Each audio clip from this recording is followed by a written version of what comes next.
बहनी भैया सभी को नमस्ते प्रणाम। तो हमारे ब्लॉग में आप सभी का स्वागत है। मैं हूँ कृष्णा कुमारी, मेरा गांव वरवा है, यूपी वैली जिला अयोध्या से मैं वीडियो बनाती हूँ। और आप सब लोग कैसे, उम्मीद है आप लोग बहुत अच्छे होंगे।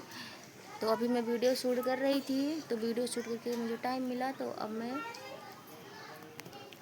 वीडियो शूट कर रही थी, तो वीडियो शूट करके अभी मुझे टाइम मिला, तो मैं सारा चीज़ में निकाल दी थी। चूड़ी उड़ी जितना घड़ी उड़ी पहनी थी तो सब कुछ मैं निकाल दी थी।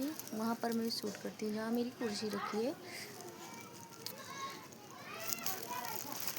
तो बहनी भैया आप सब लोग कमेंट करके ज़रूर बताना मेरा वीडियो आप लोग को कैसा लगता है।